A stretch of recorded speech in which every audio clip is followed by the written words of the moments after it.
विधानसभा का बजट सत्र और बजट सत्र की कार्यवाही को कल तक के लिए अब स्थगित किया गया है। बजट सत्र की कार्यवाही को आप देख रहे थे, सुन रहे थे। अब 11 मार्च सुबह 11 बजे तक सदन की कार्यवाही को स्थगित किया गया है। कल सुबह 11 बजे फिर से सदन की कार्यवाही शुरू होगी। बजट सत्र चल रहा है और बजट सत्र में राज्यपाल के अभिभाषण पर चर्चा हुई है। राज्यपाल के अभिभाषण पर चर्चा के साथ साथ क्योंकि प्रश्नकाल भी था, शून्यकाल भी था, तो कई महत्वपूर्ण मुद्दे सदन में उठाए गए। सदस्यों की तरफ से कई महत्वपूर्ण विषयों पर चर्चा हुई है इस दौरान और अब सदन की कार्यवाही को स्थगित कर दिया गया है कल तक के लिए। कल सुबह 11 बजे फिर से कार्यवाही शुरू होगी, सदन की कार्यवाही शुरू होगी और राज्यपाल के अभिभाषण पर चर्चा कंटिन्यू होगी। ये बड़ी खबर आपको बता रहे हैं, हरियाणा विधानसभा की कार्यवाही कल तक के लिए स्थगित कर दी गई है। 11 मार्च सुबह 11 बजे शुरू होगी सदन की कार्यवाही। फिर से कार्यवाही जब शुरू होगी, तीसरा दिन कल रहने वाला है। आज दूसरा दिन था, पहले दिन सदन की कार्यवाही में जिस तरीके से राज्यपाल का अभिभाषण हुआ और आज राज्यपाल के अभिभाषण पर चर्चा हुई है और फिलहाल सदन की कार्यवाही स्थगित की गई है कल तक के लिए। कल फिर से शुरू होगी। हरियाणा ट्रैवल एजेंट पंजीकरण एवं विनियमन विधेयक की वापसी हुई है सदन में और हरियाणा ग्राम श्यामला भूमि संशोधन विधेयक को भी पुनर्स्थापित किया गया है और कई महत्वपूर्ण मुद्दे दिन भर इस चर्चा के दौरान उठाए गए, चाहे वो बेसहारा गौवंश का मुद्दा हो या फिर एसवाइएल नहर का और दादूपुर नलवी नहर का मुद्दा हो। इन मुद्दों को उठाया गया। हीमोफीलिया की समस्या को लेकर के भी सदन में आवाज उठाई गई।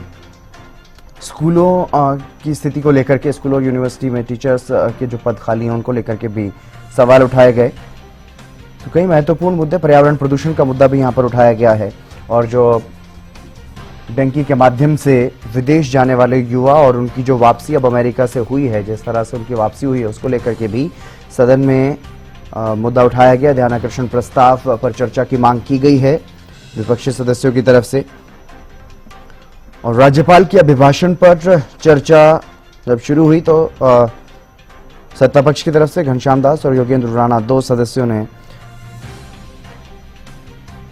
राज्यपाल के अभिभाषण का समर्थन यहां पर किया है और जो धन्यवाद प्रस्ताव है उसके समर्थन में अपनी बात रखी है। वहीं विपक्ष की तरफ से डॉक्टर रघुवीर कादियान, उन्होंने अपनी बात रखी और बीच बीच में कई बार इस तरह की गर्मागर्मी देखने को मिली है सदन में, आपस में खींचतान देखने को मिली है कई महत्वपूर्ण विषयों को लेकर के। लेकिन सदन की कार्रवाई राज्यपाल के अभिभाषण के बाद आज दूसरा दिन था। 7 तारीख को राज्यपाल का अभिभाषण हुआ, उसके बाद आज दूसरा दिन था और दूसरे दिन की कार्रवाई पूरी हुई। कल तक के लिए सदन को स्थगित किया गया है। कल सुबह 11 बजे से फिर से विधानसभा की कार्यवाही जो है वो शुरू होगी। बजट सत्र चल रहा है। 17 तारीख को बजट पेश किया जाना है और उससे पहले सदन में, क्योंकि राज्यपाल के अभिभाषण पर, जो राज्यपाल के अभिभाषण में चर्चा के दौरान जो बातें रखी गई उस पर अब चर्चा हो रही है और हरियाणा विधानसभा की कार्यवाही को फिलहाल कल तक के लिए स्थगित किया गया। कल फिर से राज्यपाल के अभिभाषण पर चर्चा होगी। दूसरे दिन सदन में किसान, अपराध और बस स्टैंड के मुद्दे उठे हैं। जोहड़ की खुदाई का मुद्दा भी उठाया गया रोहतक में।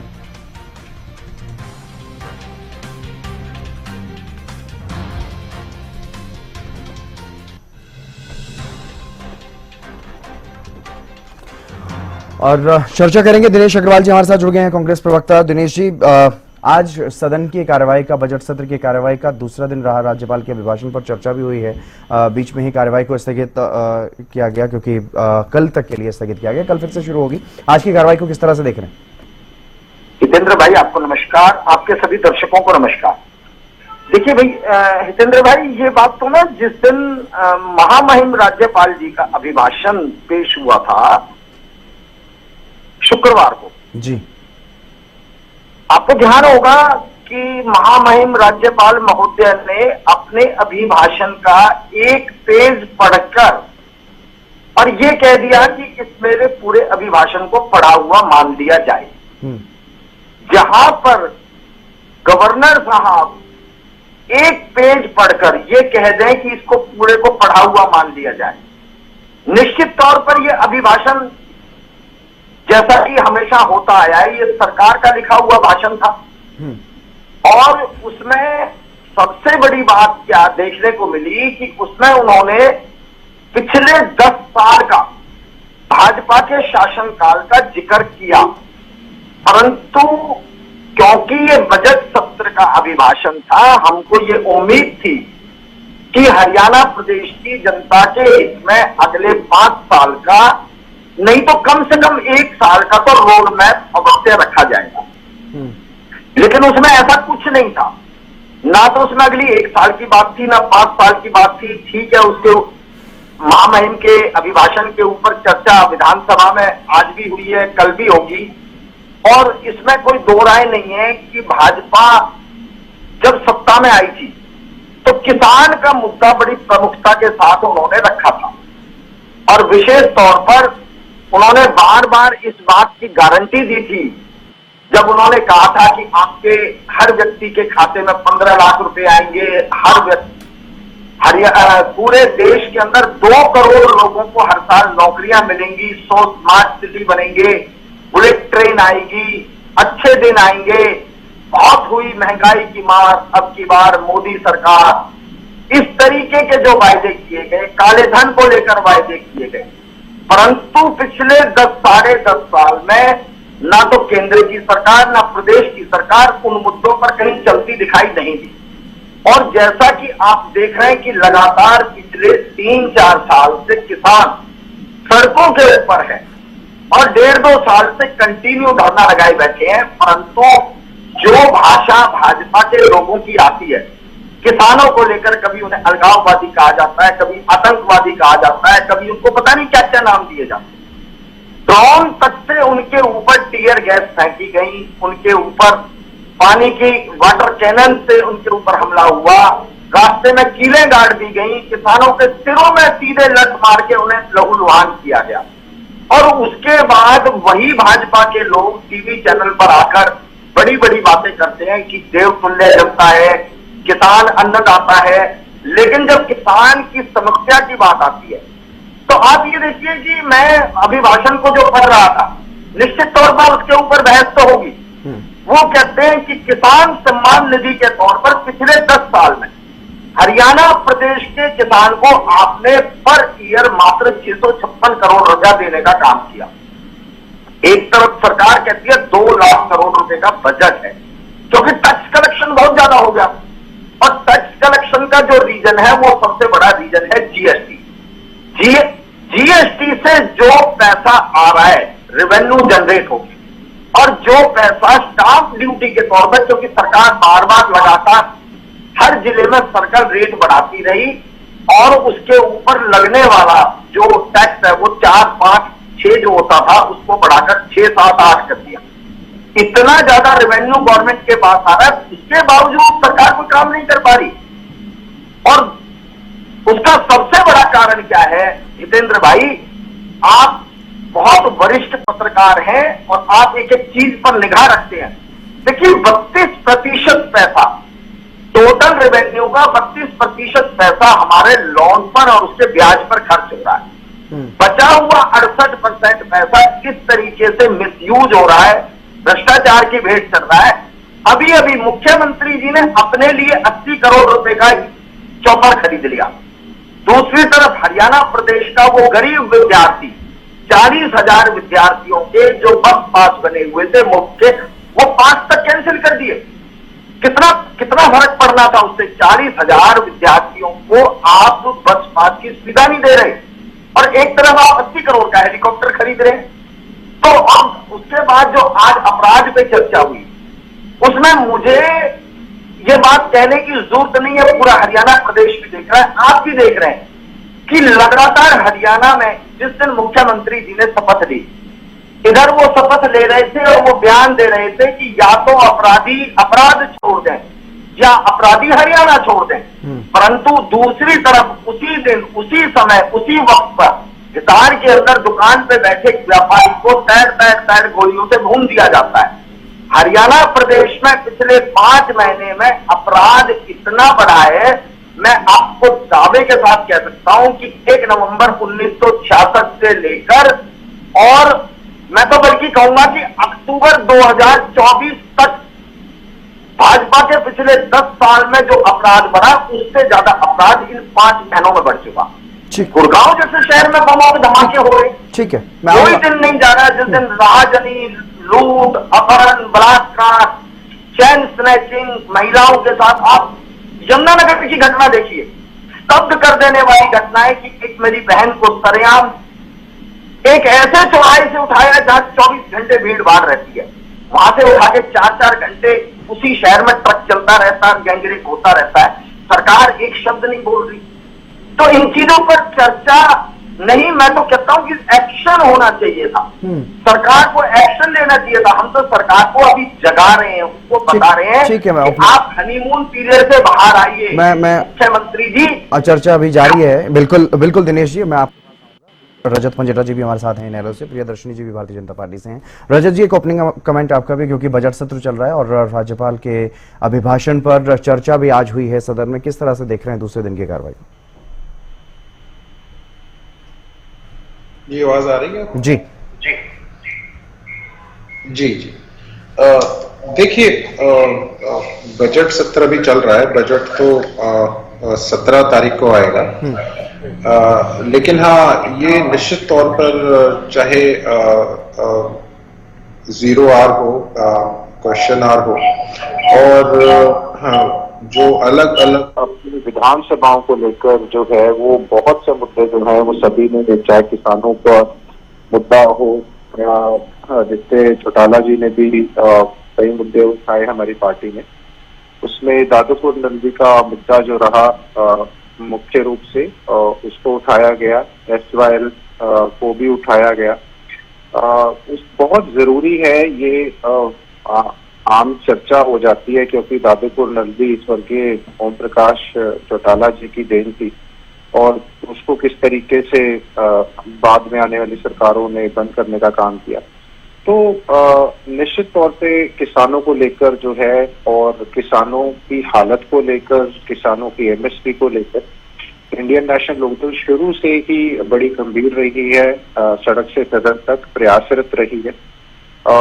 एक वाइस चांसलर हैं, उनका भी एक स्वामीनाथन जो एक अवार्ड था, वो किस तरीके से फर्जी तरीके से वो जो देने वाली संस्था है वो भी, और उसको किस तरीके से एक हाईलाइट किया गया, तो वो भी मुद्दा जो है आज सदन में अर्जुन चौटाला जी ने उठाया। और अनेक ऐसे देखिए मुद्दे हैं जो जनता से को सीधा प्रभावित कर रहे हैं, किसानों को प्रभावित कर रहे हैं, मूलभूत सुविधाओं को लेकर, चाहे रोजगार है, भ्रष्टाचार है, क्राइम की सिचुएशन है।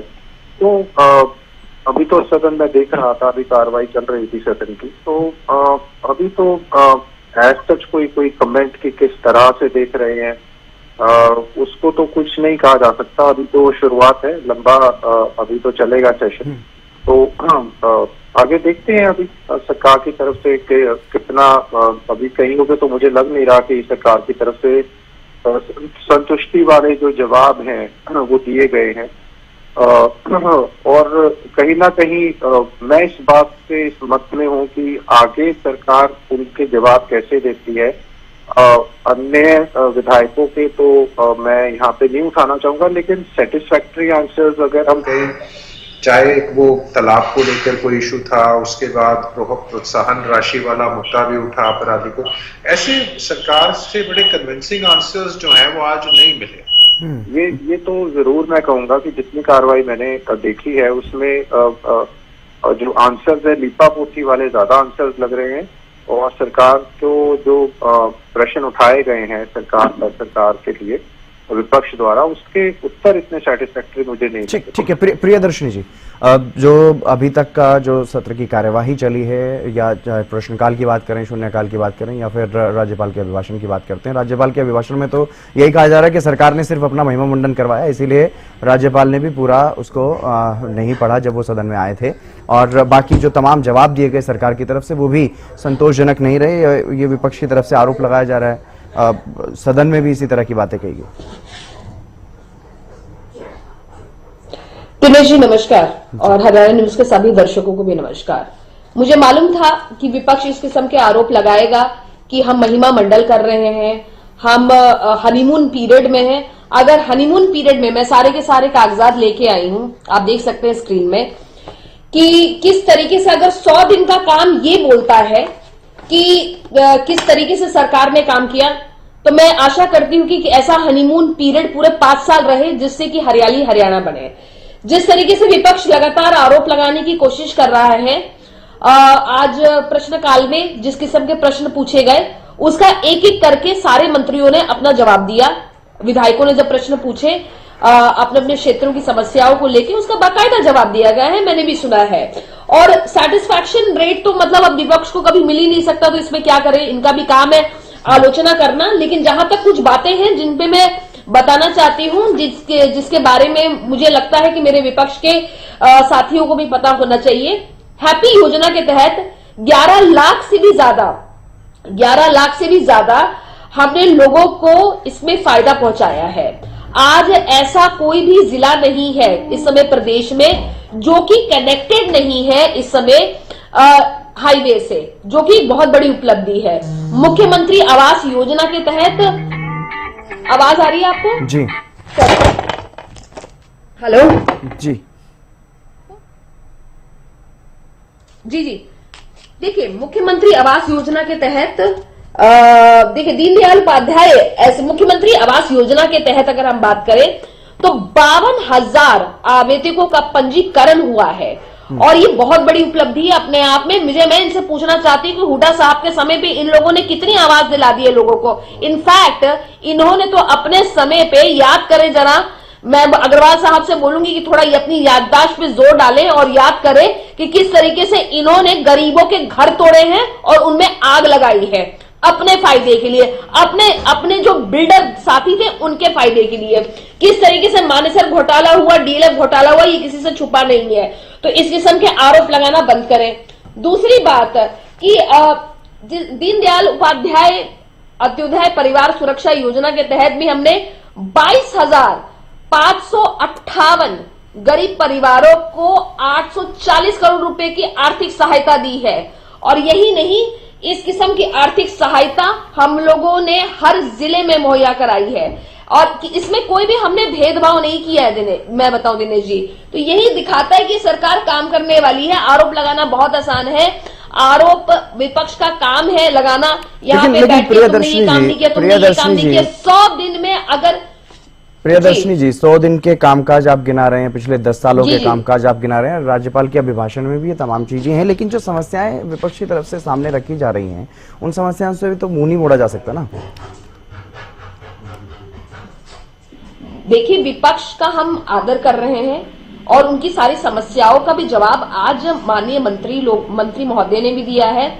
महिपाल डाना जी को मैं सुन रही थी, उन्होंने भी दिया है। बाकी मंत्रियों ने भी जवाब जहां तक उनको मौका मिला दिया है। और ऐसा नहीं है कि हम अपने विपक्ष को साथ में लेके नहीं चलना चाह रहे हैं, लेकिन एक प्रश्न ये भी पूछ रहे हैं कि इस विपक्ष का लीडर कौन है? इस विपक्ष का लीडर कौन है? लीडर ऑफ ऑपोजिशन कौन है? आज दूसरे टाइम बजट हम लोग पेश करने वाले हैं। अभी पहला बजट इसका पेश होगा। आप ये बताइए कि अभी तक लीडर ऑफ ऑपोजिशन हमें नहीं मिला, ये कितना बड़ा दुर्भाग्य है हरियाणा के लिए। क्या ये प्रश्न नहीं पूछना चाहिए? क्या हरियाणा की जनता, छोड़िए हमारी बात, हरियाणा की जनता का अधिकार नहीं है इनसे ये पूछना कि लीडर ऑफ ऑपोजिशन कौन है? दुर्भाग्य ये है कि ये अपने आप को आईने में नहीं देख रहे, धूल इनके चेहरे पे लगी हुई है, ये आईना साफ कर रहे हैं। दिनेश जी। हितेंद्र भाई जी, धूल हमारे चेहरे पर है, हम आईना देख रहे हैं। उनके चेहरे बड़े साफ सुथरे हैं जो ये कहते हैं कि मानेसर घोटाला हुआ, डीएलएफ लैंड घोटाला हुआ। 10.5 साल से सरकार आपकी, इनकम टैक्स डिपार्टमेंट आपका, सीबीआई आपकी, ईडी आपकी, जुडिशरी आपकी, प्रशासन आपका, अधिकारी आपके, 10.5 साल में आप उन लोगों को ना तो सजा दी आपने जिन्होंने घोटाला किया, ना आपने उनके मुकदमों पे कोई कार्रवाई करी। ये झूठ फरेब की राजनीति, केवल आरोप लगाना और भाग जाना, लेकिन ये मुद्दे को उलझाने का प्रयास करते हैं, समस्याओं से लोगों का ध्यान हटाने का प्रयास करते हैं, इस तरह की बातों का जिक्र करते हैं जिनका कोई आधार नहीं है। अगर आधार था तो 10.5 साल से कहां सो रहे थे? इसका मतलब आपका जुडिशरी सिस्टम ठीक नहीं है, आपकी एजेंसियां ठीक नहीं है, आप 10.5 साल में सजा नहीं करा पाए। अगर घोटाला हुआ था तो आपने सजा करानी थी, लेकिन जिन लोगों के ऊपर आपने आरोप लगाए वो सब लोग तो आपने वॉशिंग मशीन में धोकर अपनी पार्टी के अंदर ले लिए। और कितनी हास्यास्पद बात है, कहा जा रहा है कि मुख्यमंत्री आवास योजना में 52,000 लोगों का पंजीकरण हुआ है। पंजीकरण हुआ है, कितनी बड़ी उपलब्धि गिनाई है इन्होंने। पंजीकरण तो आपने 52 लाख लोगों का कर रखा है जिनको बीपीएल के कार्ड दे रखे। जितेंद्र भाई, 52 लाख लोगों के पास बीपीएल का कार्ड आपने बना के दिया, जिनको कहा कि आपको 100 गज का प्लॉट मिलेगा, लेकिन आपने उनकी वोट ठगनी थी, लोकसभा की, विधानसभा की, नगर निकाय की। और मैं इस बात का दावे से कह रहा हूं कि अगले 6 महीने बाद ये 52 लाख बीपीएल कार्ड होल्डर ये घटकर 18 लाख रह जाएंगे, 34 लाख को खत्म कर दिया जाएगा। ये मुझे समझ नहीं आता कि वो याद कराते हैं कि किस तरीके से 11 लाख से ज्यादा लोगों को फायदा मिला है हाईवे का। अरे क्या क्या फजूल की बातें कर रहे हैं। क्या 100 दिन के अंदर हाईवे खड़े हो गए आपके? 100 दिन के अंदर 11 लाख लोगों को फायदा मिलना शुरू हो गया। 2014 से पहले हिंदुस्तान में कोई हाईवे ही नहीं था, कोई रोड ही नहीं थे, लोगों को खाना ही नहीं मिलता था, आटा नहीं था, अनाज नहीं था। जो कुछ किया आपने 10 साल में कर दिया।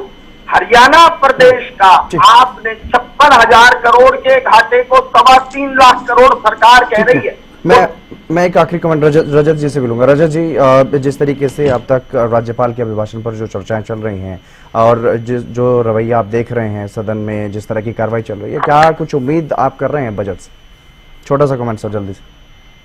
देखिए, उम्मीद तो हर बजट के अंदर जनता करती है, लेकिन मुझे नहीं लगता कि जिस बेहिसाब कर के नीचे आज हरियाणा प्रदेश को पिछले 10-11 वर्षों में डुबाया गया है, उसमें कोई मतलब आप ये जो बजट में आप देखेंगे कि और हमें कर्ज लेना पड़ रहा है, केवल हमें पिछला जो कर्ज लिया है उसका ब्याज चुकाने के लिए। इससे डरावनी स्थिति क्या हो सकती है कि आमदनी अठन्नी, खर्चा रुपया, महंगाई बढ़ती जा रही है, बिजली महंगी हो रही है, स्टैंप ड्यूटी महंगी हो रही है, उसके बाद ईडीसी चार्जेस महंगे हो रहे हैं। तो अगर महंगाई और हर सारी फीस जो है वो जो सरकार द्वारा अलग अलग काम के लिए ली जा रही है उसमें बढ़ोतरी हो रही है, तो अगर महंगाई के नीचे ऐसे ही वसूलना है जनता से पैसा तो अलग बात है। और बिजली के बिलों का मुद्दा भी आपने देखा होगा, कैसे लाखों के बिल का एक मुद्दा उठा था आज विधानसभा की कार्रवाई के दौरान। लेकिन ऐसा प्रतीत होता है कि सरकार जो है वो अपने खर्चे के ऊपर निरंतर नहीं कर रही।